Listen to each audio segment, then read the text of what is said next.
안녕하십니까. 오늘은 부동산 인공지능이 화두인데, 인공지능으로도 왜 부동산을 예측할 수 없는가, 그런 주제로 한번 이야기를 해보고, 인터넷 카페에 보면 A 아파트가 더 좋다, B 아파트가 더 좋다, 이런 사움도 많이 하는데 왜 그런지, 뭐 그런 주제, 하여튼 여러가지 주제로 두서없이 좀 긴 시간 동안 한번 이야기해 보려고 합니다. 다들 바쁘겠지만, 시간 나실 때, 시간 한가할 때, 그때 들으시면 되겠습니다. 제가 구독자가 늘지 않는 이유를 생각해 보니까, 제가 가장 큰 요인은 실력이 부족해서겠죠. 근데 또 하나 변명을 하자면, 제가 40대 초반에 유모차를 끌고 동네이죠. 동네 한 바퀴 돌면, 제가 그 젊은 여성한테는 인기가 없는데 한 70대 80대 할머니들한테는 상당한 인기가 있었습니다. 그래서 지금 생각해 보니까 저도 나이가 들고, 그때 그 할머니들을, 저를 팬으로 생각했는 할머니들이 지금 요양원에 계시는 관계로 이 구독할 사람이 별로 없는 것 같더라고요. 자, 그렇고 지금 수성구 아파트를 매수하고자 하시는 분은 아래에 있죠. 링크 보면 크몽이라는 사이트에 제가 전자책을 썼으니까 이것을 참고하면 수성구 아파트 한 70개 아파트에 대해서 제가 분석을 했으니까 한번 읽어보시고 아파트를 매수하든지 매도하든지 그렇게 하면 조금은 도움이 되지 않겠는가. 절대로 투자에는 참고하지 마시고, 그리고 제가 평소에 늘 투자에는 참고하지 마시라 하는 이유도 오늘 그 설명을 한번 드려볼까 싶습니다. 그렇고 그래서 생각해 보시고 뭐 구매를 판단하셔야지, 구매하고 나서 있죠, 뭐 저한테 뭐 이렇게 받자, 뭐 제가 할 수 있는 게 없습니다. 이 금홍 사이트에서 세금 다 띄고 하기 때문에 뭐 저는 아무런 힘이 없다. 그렇고, 자, 오늘의 주제, 인공지능이 지금 미국의 엔비디아부터 해가지고 뭡니까 팔란티어, 국내 삼성전자, 하이닉스, 이렇게 참 인공지능 시대인데 왜 부동산은 예측을 못하는가, 왜 틀리는가, 자, 한번 보도록 하겠습니다. 자, 그래서 뭐 이런 어려운 이야기를 하니까, 자, 생활이 힘들고 월급만으로는 내가 부자가 될 수 없어 가지고, 자, 부동산 투자해 가지고 돈 좀 벌어 보려고 하는데, 뭐 이런 어려운 이야기가 다 알아야 되나. 자, 결론적으로 말씀드리면 사실 이 어려운 것은 다 알 필요가 없다. 알기도 어렵고, 뭐 이거 다 공부해 가지고 있죠. 투자할 것 같으면 여러분이 차라리 투자 안 하는 게 낫겠죠. 그렇지만 조금은 알고, 조금 최소한의 기본적인 내용은 알고 그렇게 투자를 해야지만 후회를 하지 않는다. 바꿔 말하면, 자, 본인만의 어떤 투자 원칙이 있어야 된다. 내가 어떤 아파트를 사면 왜 이 아파트를 샀는지 주위 사람들한테 간단하게나마 설명할 수 있어야 됩니다. 그렇지 않고 누가 이 아파트를 사면 상당한 이득을 얻을 것이다, 뭐 이런 말을 했다고 해가지고 그 사람 말을 믿고 투자를 하면 안 된다 하는 게 오늘의 주제입니다. 그리고 제 전자책을 읽고 또 그 전자책에 근거해 가지고 투자해서는 안 되고, 그 책을 읽고 여러분만의 어떤 투자 원칙이 조금이라도 생겨 가지고 특정 아파트를 매수해야 된다. 자, 이 말을 말씀드리고 싶습니다. 자, 그러면 자, 왜 그러냐? 지금 있죠, 전국적인 100만 유튜브라든지 신문이라든지 아니면 TV에서 부동산 전문가라고 나온 사람이 나와서 앞으로 25년도 하반기 26년도 부동산은 이렇게 될 겁니다 라고 이야기를 하죠. 이야기를 하는데 설사 그 사람이 서울대 선생이라 하더라도 그 사람 예측이 틀립니다. 자, 왜 틀리냐? 자, 오늘은 그게 핵심 주제인데, 자, 그 사람 말이 맞으면 그거는 신기가 있는 거고 어쩌다가 한번 맞는 겁니다. 자, 왜 그러냐? 자, 지금 제가 볼 때는 앞으로 지식 노동자, 자, 지식 노동자는 제가 볼 때는 AI가 좀 더 발전하게 되면 그 사람들 일자리가 상당수 없어집니다. 이게 대표적인 게 지식 근로자라고 하면 의료인, 뭐 회계, 법조인 등등, 자, 이런 분들이 제가 볼 때는 일자리가 많이 감소할 가능성이 크다 하는 겁니다. 그러면 일반적으로 우리가 사회학이나 경제학을 연구하는 사람들이 주로 어떤 방법을 많이 쓰는가 하면, 자, 통계적인 방법이나 통계적인 해석을 합니다. 보통 사람은 자, 분석이냐, 자, 어널리시스냐, 신세시스냐, 자, 합성이냐 이렇게 봤을 때 어느 게 쉬울 것 같습니까? 어느 게 어려울 것 같습니까? 이래 봐서는 자, 분석이 쉬운 것처럼 보이지만 사실 이 분석이 어렵습니다. 자, 분석만 완벽하게 해두면 합성하는 건 어렵지 않죠. 그래서 이 분석이 어려운 겁니다. 분석이 어렵습니다. 뭐 의학이든 약학이든 사회학이든 모든 학문을 제가 볼 때는 분석이 어렵다, 뭐 이렇게 보시면 되고, 그러면 전통적인 방법으로 많이 하는 게 이제 상관계수죠. 상관계수 이 방법을 거의 경제학자나 경제학자들이 가장 많이 사용합니다. 두 데이터 간에 어떻게 움직이는가 이런 거죠. 예를 들면 금리하고 아파트 가격. 자, 금리가 상승하면 아파트 가격은 하락하고 금리가 하락하면 아파트 가격은 상승한다. 자, 이 상관관계가 얼마나 강하게 결합되어 있느냐. 자, 이런 걸 따지는 거죠. 예를 들면 전세 가격이 오르면 아파트 가격이 오른다. 이 상관관계가 어떻게 되느냐. 이런 쪽으로 주로 포커스를 맞춰 가지고 분석을 합니다. 그게 이제 상관계수를 이용해 가지고 분석하는 거죠. 자, 요거보다도 조금 더 뭐 한 단계 더 나아갔다고 볼 수 있는 게 단순 회귀, 통계학에서도 하고 수치 해석이라는 그런 교육 과목에서도 최소 자성법을 이용합니다. 하나의 독립 변수와 종속 변수, 어려운 말이 있는데, 쉽게 말하면 대구 아파트의 공급, 자, 공급이 앞으로 줄어들 거니까 아파트 가격은 상승할 것이다. 자, 이렇게 해석하는 거. 그래서 예측과 설명하는 거, 뭐 이런 식으로 모델링 하는 거죠. 모델링 하는 겁니다. 자, 이렇게 해서 해석하는 사람도 상당히 많습니다. 거의 1번, 2번으로 해석, 수학적으로 보통 통계 그래프, 엑셀을 이용해 가지고 분석하는 거는 1번 아니면 2번이다 이거죠. 공급 물량, 3년 동안의 공급 물량이라든지 앞으로 26년 대구 부산 아파트 입주 물량, 뭐 그런 등등을 가지고 아파트를 가격을 예측한다 하는 거는 대부분 1번 아니면 2번이다 이거죠. 자, 조금 더 나가는 게 이제 3번입니다. 자, 다중회귀 분석. 예를 들면 부동산 같은 경우에는 변수가 한두 개가 아니죠. 예를 들면 가장 대표적인 게 금리, 정부 정책, 그리고 공급.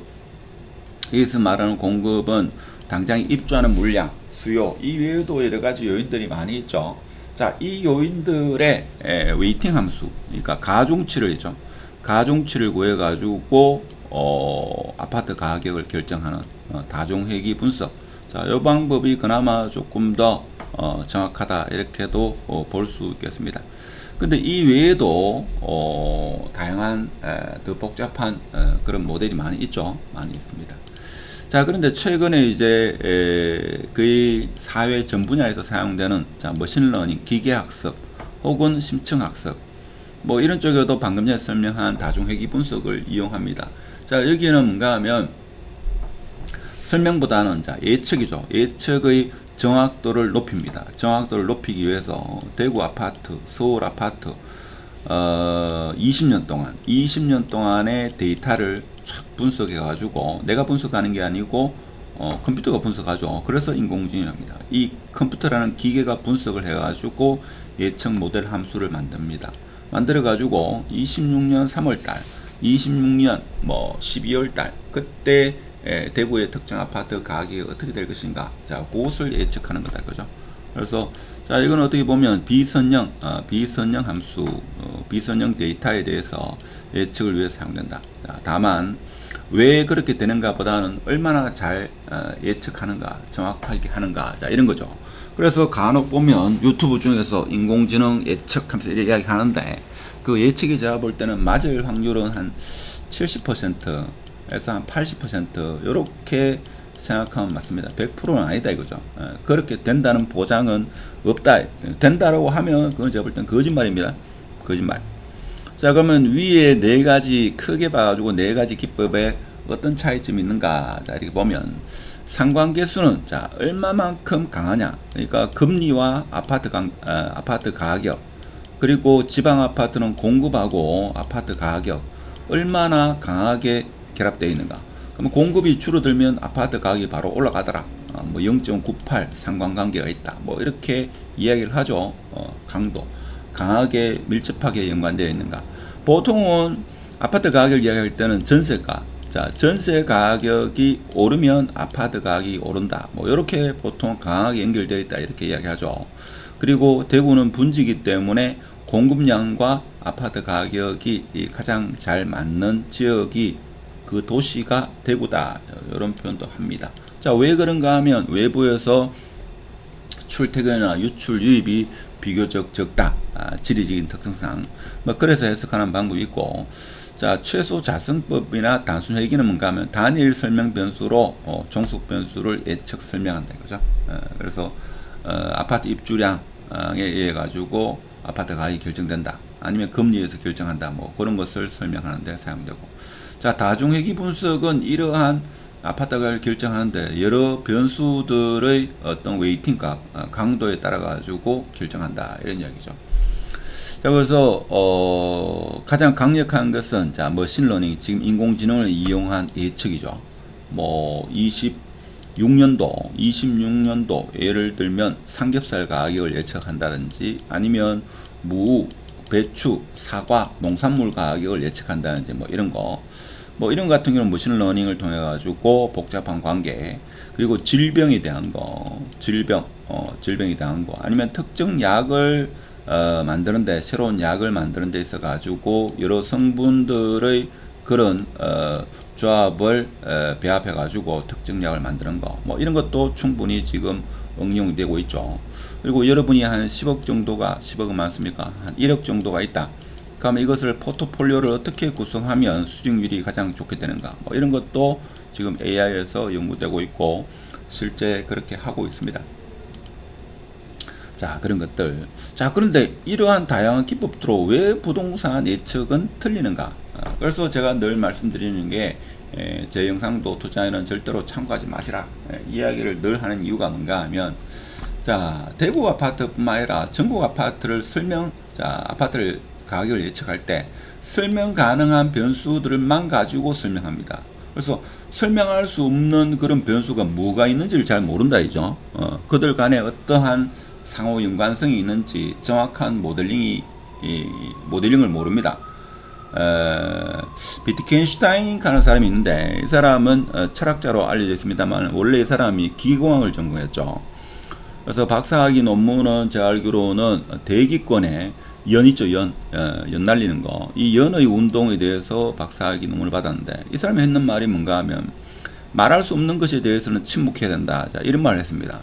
그러면 뭔가 하면, 지금 아파트 가격은 설명 가능한 변수로서는 밝혀져 있지만, 모든 변수, 설명할 수 없는 변수가 뭐가 있는지 잘 모른다 이거죠.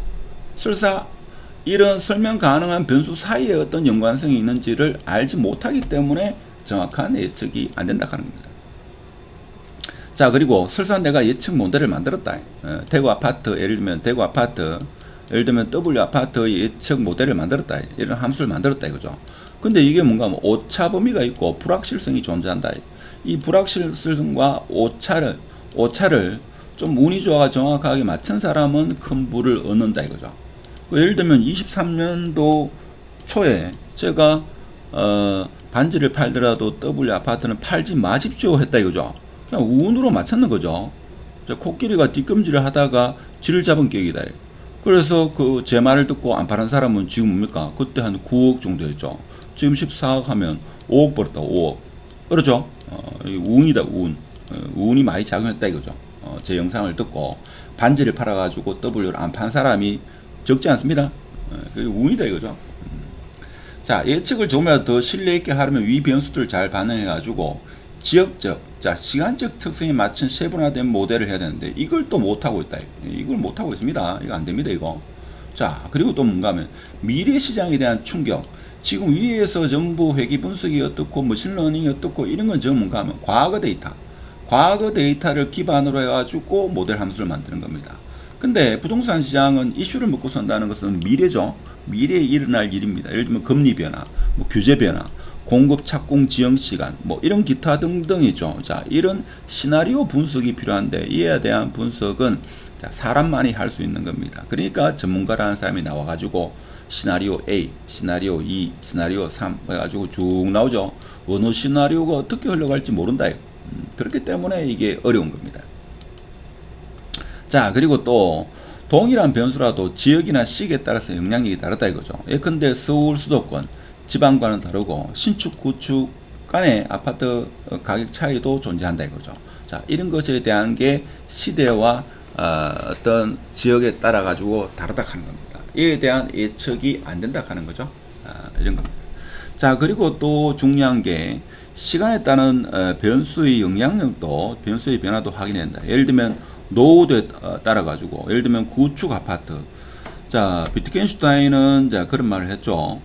말할 수 없는 것에 대해서는 침묵해야 된다. 뭐 그런 이야기 했습니다만, 자, 저 같은 경우에는 어떤 이야기 했는가 하면, 자, 신혼부부 같은 경우에는 부모 골수를 빼가지고 수승과 아파트를 사면 안 된다, 이런 이야기를 우스갯소리로 했다 이거죠. 그 예를 든 겁니다.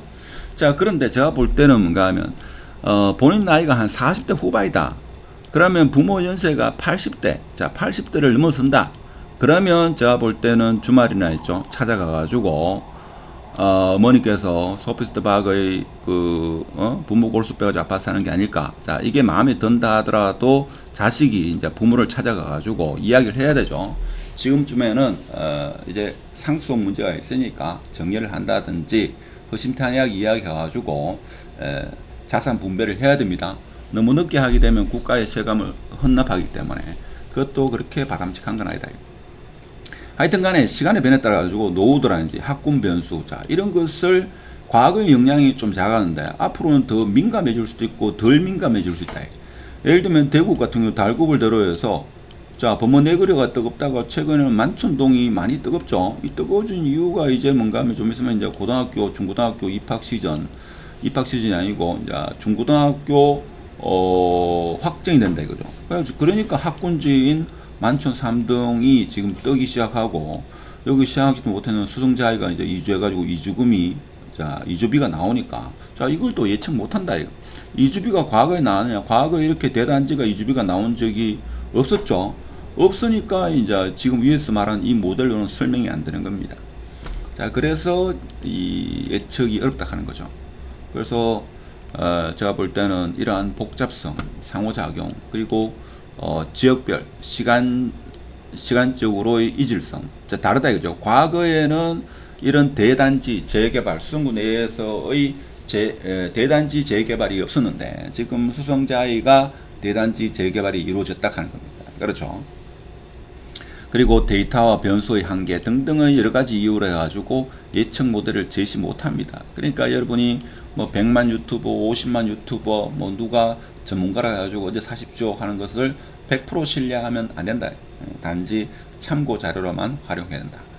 제 생각에는 이런 정확한 모델은 맥스웰이라는 사람이 있는데, 자, 이 사람은 뭔가 하면 쉽게 말하면 전자기학, 그러니까 물리학의 두 축은 그러니까 뉴턴과 맥스웰이죠. 자, 뉴턴은 사과 보고 있죠. 사과가 떨어지니까 사과가 귀하구나 이거를 발견한 사람이고, 자 맥스웰은 뭔가 하면 전자기파, 자 전자기파는 빛이다 해가지고 전자기파를 자 빛은 전자기파다 해가지고 그 물리학의 이제 두 축입니다. 그래서 맥스웰 이 사람도 아주 위대한 사람인데, 자 이 사람도 제가 볼 때는 이 사람 집 살아있다 하더라도 이 부동산의 정확한 수학적인 모델은 제가 볼 때는 만들지 못했다, 저는 그렇게 생각합니다. 그렇지만 아벨, 자 아벨 이 사람은 뭡니까? 4차 방정식의 일반해는 존재하지 않는다라는 것을 증명했죠. 자 이 사람이 나오면 제가 볼 때는 대구뿐만 아니라 뭐 모델을 만들지 않았겠나 그런 생각도 하죠. 그래서 참 이렇게 너무 똑똑한 사람은 일찍 죽는다 하는 것도 여러분이 아셔야 되는 게 20대 사망했죠. 그런 것도 있고, 하여튼 특히 제가 볼 때는 심리적인 요인을 밝힐 수 없기 때문에, 그리고 복잡한 인과관계의 명확한 설명도 지금 해석이 잘 안 되고 있죠.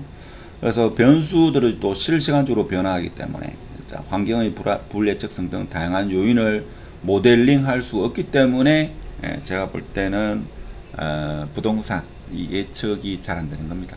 자 그렇지만 우리는 내일을 알고 싶어 하고, 그렇지만 근거의 일부라도 알고 투자하면 제가 볼 때는 도움이 되지 않겠나. 특히 본인만의 투자 원칙 제가 볼 때는 필요하다 이렇게 봅니다. 자 그리고 대구 아파트 오늘 이 뭡니까 거래가 좀 많이 이루어졌죠. 그래서 지금 오늘 11월 11일 뭐 빼빼로 데이라고 하는데, 자 10월달 지금 거래량이 1976개다. 자 11월달은 735개인데, 자 이래 봐서는 부산하고 거의 같죠. 여기는 리츠 부동산 리츠에서 한꺼번에 매수한 것도 포함되어 있으니까 실제로는 조금 작다 이거죠. 그렇지만 시장은 그런 거 따지지 않는다. 일단 거래가 부산하고 비슷하네 이렇게 해석하는 거죠. 이 내막을 모르는 사람이 많기 때문에. 자, 그래서 오늘 실거래가 상당한 좀 의미가 있다. 뭐 이렇게 보시면 될 것 같고, 간단하게 제가 카페에 오랜만에 장문의 글을 적었는데 관심 있으신 분은 한번 보시고, 자, 오늘 실거래가 특징 보면 이렇게 제가 적어놨습니다. 범어 W, 오늘 영상이 좀 길죠. 자, 6개 거래됐습니다. 자, 거래가 터지고 있다. 근데 중요한 건 제가 볼 때는 매수자도 중요하지만 이 매도자가 다음 스텝을 어떻게 하는지 제가 볼 때 이것도 상당히 중요하다. 그래서 제가 좀 안타까워하는 게, 자, 이 매도자분들이 특정 아파트를 매수하고 나서 잘 샀는지 못 샀는지 확인하기 위해서 저한테 연락 오는데, 매수하고 나서 저한테 연락해봤자 제가 뭐 할 수 있는 게 아무것도 없습니다. 매수하기 전에 뭐 연락 오셔가지고 어떻게 하면 좋겠습니까? 이래 묻는 거는 뭐 제가 알지는 못합니다만은 그래도 몇 가지 멘트를 할 수 있지만, 매수하고 나서 저한테 있죠. 뭐 이야기하면 할 수 없고. 근데 이제 이 매도했는 사람이 다음 단계로 뭘 할 거냐? 그러니까 조합원 분들이 매도를 많이 할 것 같은데, 자, 수익을 많이 실현했죠.